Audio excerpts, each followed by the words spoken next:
ಜಾಮೀನು ಪ್ರಕ್ರಿಯೆ ಪೂರೈಕೆ ಬಳಿಕ ನಾಳೆ ಆರೋಪಿಗಳ ಬಿಡುಗಡೆಯ ಸಾಧ್ಯತೆ ಇದೆ. ನಾಳೆಗೆ ಸದ್ಯ ಆಸ್ಪತ್ರೆಯಲ್ಲಿ ಚಿಕಿತ್ಸೆಯನ್ನು ಈಗ ದರ್ಶನ್ ಪಡ್ಕೊಳ್ತಾ ಇದ್ದಾರೆ. ಅವ್ರಿಗೆ ಯಾವ ಸಮಸ್ಯೆಯೂ ಕೂಡ ಇಲ್ಲ. ಮೋಸ್ಟ್ಲಿ ಅವರು ಆಚೆ ಬಂದು ಮನೆಗೂ ಹೋಗ್ಬೋದೇನೋ, ಆಸ್ಪತ್ರೆಯಲ್ಲಿ ಇರಲೇಬೇಕಾಗಿಲ್ಲ. ಅವರು ಬೆಳಗ್ಗೆ ಒಂದ್ಸಲ ಬಂದು ಟ್ರೀಟ್ಮೆಂಟ್ ತೊಗೊಂಡಂಗೆ ಮಾಡ್ಬೋದು, ಸಂಜೆನೂ ತೊಗೊಂಡಂಗೆ ಮಾಡ್ಬೋದು ಅಷ್ಟೇ. ಈಗೇನು ಮನೇಲಿ ಇರ್ಬೋದು, ಅವ್ರು ಮೆಡಿಕಲ್ ಬೇಲ್ ಆಗಿರೋದ್ರಿಂದ ಅವ್ರು ಅಲ್ಲಿರಬೇಕಾಗಿತ್ತು.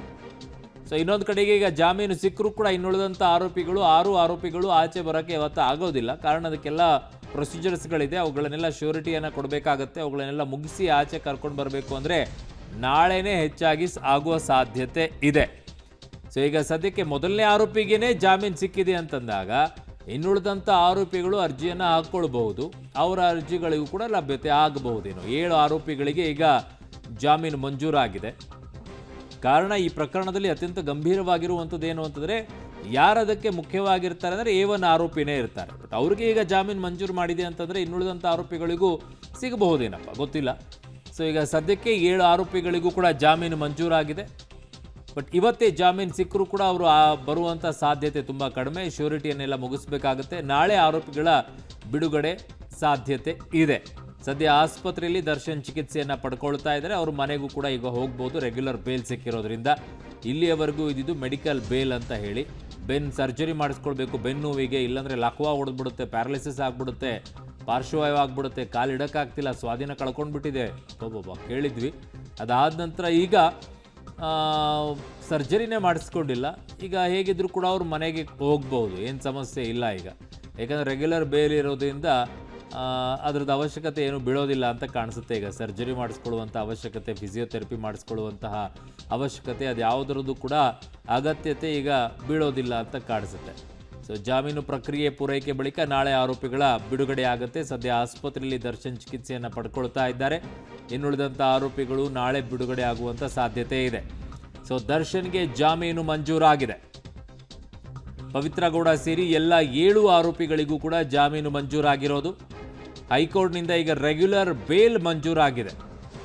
ದರ್ಶನ್ ಒಬ್ಬರಿಗೆ ಮಾತ್ರ ಮೆಡಿಕಲ್ ಬೇಲ್ ಸಿಕ್ಕಿತ್ತು, ಬೆನ್ನು ನೋವಿಗೋಸ್ಕರ.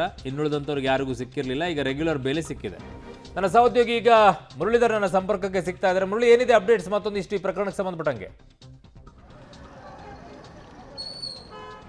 ಅರುಣ್, ಏನು ಅಂದರೆ ಈ ಪ್ರಕರಣಕ್ಕೆ ಸಂಬಂಧಪಟ್ಟಂತೆ ಈಗಾಗಲೇ 7 ಜನ ಆರೋಪಿಗಳ ಪರ ವಾದ ಪ್ರತಿವಾದವನ್ನು ಆಲಿಸಿದಂಥ ನ್ಯಾಯಾಲಯ ಈಗ ಎಲ್ಲರಿಗೂ ಕೂಡ ಅಂದರೆ 7 ಜನ ಆರೋಪಿಗಳೇನಿದ್ರು ಅವರೆಲ್ಲರಿಗೂ ಕೂಡ ಜಾಮೀನನ್ನು ಮಂಜೂರು ಮಾಡಿರುವಂಥದ್ದು. ಜಾಮೀನನ್ನು ಮಂಜೂರು ಮಾಡಿದ ಹಿನ್ನೆಲೆಯಲ್ಲಿ ಅವರ ಪರ ವಕೀಲರು ಕೂಡ ಮಾತನಾಡಿದರು. ಯಾಕೆಂದರೆ ಮಧ್ಯಂತರ ಜಾಮೀನನ್ನು ಕೊಡೋ ಸಂದರ್ಭದಲ್ಲಿ ದರ್ಶನ್ ಅವರಿಗೆ ಜ್ಯೂರಿಸ್ಡಿಕ್ಷನ್ ಅಂದರೆ ಬೆಂಗಳೂರನ್ನು ಬಿಟ್ಟು ಹೊರಗಡೆ ಹೋಗಬಾರ್ದು, ಹೊರಗಡೆ ಚಿಕಿತ್ಸೆಯನ್ನು ಪಡ್ಕೊಳ್ಬಾರ್ದು ಅಂತೇಳಿ ಒಂದು ಕಂಡೀಷನನ್ನು ವಿಧಿಸಿದ್ರು. ಆ ಹಿನ್ನೆಲೆಯಲ್ಲಿ ಈ ಸಂದರ್ಭದಲ್ಲಿ ಯಾವ ರೀತಿಯ ಷರತ್ತುಗಳನ್ನು ವಿಧಿಸಿದ್ದಾರೆ ಏನು ಅನ್ನೋದ್ರ ಬಗ್ಗೆ ಕೂಡ ಒಂದಷ್ಟು ಸ್ಪಷ್ಟನೆಗಳು ಸಿಗಬೇಕಾಗಿರುವಂಥದ್ದು. ಪ್ರಮುಖವಾಗಿ ದರ್ಶನ್ಗೆ ಈಗಾಗಲೇ ಬೆಂಗಳೂರನ್ನು ಬಿಟ್ಟು ಹೊರಗಡೆ ಹೋಗಿ ಚಿಕಿತ್ಸೆಯನ್ನು ಪಡ್ಕೊಳ್ಬಾರ್ದು ಅಂತ ಹೇಳಿ ಇಂಟ್ರಿಮ್ ಬೇಲನ್ನು ಕೊಡೋ ಸಂದರ್ಭದಲ್ಲಿ ಉಲ್ಲೇಖವನ್ನು ಮಾಡಲಾಗಿತ್ತು. ಆದರೆ ಈ ಸಂದರ್ಭದಲ್ಲಿ ಯಾವ ಷರತ್ತುಗಳನ್ನು ವಿಧಿಸಿದ್ದಾರೆ, ಇನ್ನುಳಿದಂಥ 6 ಜನ ಆರೋಪಿಗಳೇನಿದೆ ಅದರಲ್ಲಿ ಪವಿತ್ರ ಗೌಡ ಇರ್ಬೋದು, ಜಗದೀಶ್ ಇರ್ಬೋದು, ಅನುಕುಮಾರ್ ಇರ್ಬೋದು, ಅವರ ವಿಚಾರಕ್ಕೆ ಸಂಬಂಧಪಟ್ಟಂತೆ ಯಾವ ರೀತಿಯ ಆದೇಶಗಳಿದಾವೆ ಅನ್ನೋದ್ರ ಬಗ್ಗೆ ಕೂಡ ಆದೇಶದ ಅಧಿಕೃತ ಪ್ರತಿ ಏನೋ ಬರಬೇಕಾಗಿದೆ. ಆ ಸಂದರ್ಭದಲ್ಲಿ ಕಂಡೀಷನ್ಸ್ನ ಏನನ್ನ ಹಾಕಿದ್ದಾರೆ ಅನ್ನೋದ್ರ ಬಗ್ಗೆ ಕೂಡ ಗೊತ್ತಾಗಬೇಕಿರೋಂಥದ್ದು. ಅಂದರೆ ಷರತ್ತುಗಳನ್ನು ಏನೇನು ವಿಧಿಸಿದ್ದಾರೆ ಅನ್ನೋದ್ರ ಬಗ್ಗೆ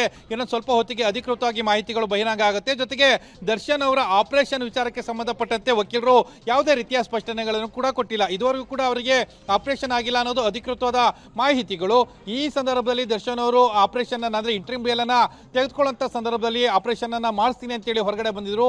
ಈಗ ಆ ಪ್ರಕ್ರಿಯೆಗೆ ಮತ್ತೆ ಚಾಲೂನ ಕೊಡ್ತಾರಾ ಅಥವಾ ಕೇವಲ ಕನ್ಸರ್ವೇಟಿವ್ ಟ್ರೀಟ್ಮೆಂಟ್ ಅನ್ನು ಪಡ್ಕೊಂಡು ಹೊರಗಡೆ ಬರ್ತಾರಾ ಅನ್ನೋದ್ರ ಬಗ್ಗೆ ಕೂಡ ಸಾಕಷ್ಟು ಕುತೂಹಲ ಇದೆ. ಒಟ್ಟಿನಲ್ಲಿ ಕಳೆದ 5-6 ತಿಂಗಳಿಂದ ಜೈಲಿನಲ್ಲಿದ್ದಂಥ ಇನ್ನುಳಿದಂಥ ಆರೋಪಿಗಳು ಪವಿತ್ರ ಗೌಡ ಇರ್ಬೋದು, ಜಗದೀಶ್ ಇರ್ಬೋದು, ಅನುಕುಮಾರ್ ಇರ್ಬೋದು, ಅವರೆಲ್ಲರೂ ಕೂಡ ಇವತ್ತು ಬಿಡುಗಡೆ ಭಾಗ್ಯವನ್ನ ಹೊಂದ್ತಾ ಇರೋಂಥದ್ದು. ಅರುಣ್.